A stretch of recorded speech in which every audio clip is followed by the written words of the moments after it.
കൊല്ലം സുധിയുടെ ഭാര്യ അഭിനയ രംഗത്തേക്ക് ഇറങ്ങിയതുമായി ബന്ധപ്പെട്ടുള്ള വിമർശനങ്ങളാണ് കുറച്ച് നാളുകളായി നടന്നുകൊണ്ടിരിക്കുന്നത്.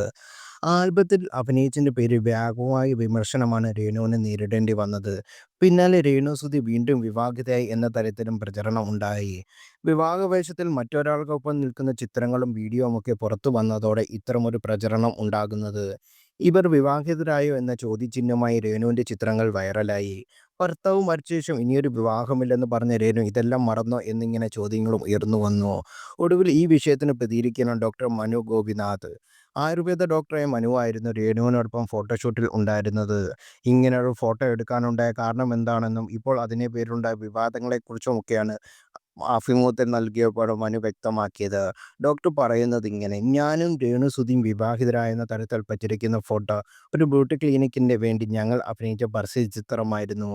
അതിൻ്റെ ചിത്രങ്ങളാണ് ഇപ്പോൾ പുറത്തു വന്നിരിക്കുന്നത്. പാർലറിൻ്റെ പരസ്യം ചെയ്യുമ്പോൾ വിവാഹത്തിന് വേണ്ടിയുള്ള മേക്കപ്പ് ഒക്കെ അല്ലേ ചെയ്യാൻ പറ്റൂ, അല്ലാതെ സോഷ്യൽ മീഡിയ പറയുന്ന പോലെ ഒരു കണ്ടന്റ് അല്ല ഇതെന്നും മനസ്സിലാക്കണം. ആദ്യം ഈ പ്രോജക്റ്റ് പ്ലാൻ ചെയ്തത് ടെലിവിഷൻ താരം അനുമോളെ വെച്ചാണ്.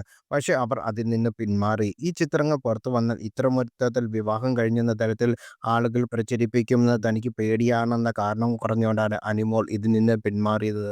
അവർക്ക് മുമ്പ് ചെയ്ത വർക്കുകൾ ഇതുപോലെ പ്രചരിച്ചു എന്നാണ് പറയുന്നത്. ഞാനും ഫോട്ടോഷൂട്ടും മോഡലിംഗും ഒക്കെ ചെയ്യുന്ന ആളാണ്. മുൻപ് മുഖം പൊള്ളിയേറ്റ സൂസൻ തോമസ് എന്ന പെൺകുട്ടിയോടൊപ്പം ഫോട്ടോഷൂട്ട് ചെയ്തിരുന്നു. അതും വൈറലായിരുന്നു. വർഷത്തിൽ ഒരു പ്രോജക്റ്റ് ചെയ്യുക എന്നതാണ് എൻ്റെ രീതി. അത് വൈറലാക്കണം. അതൊരു കൺസൾട്ടന്റ് ഡയറക്ടർ കൂടിയാണെന്നും മനു പറയുന്നു.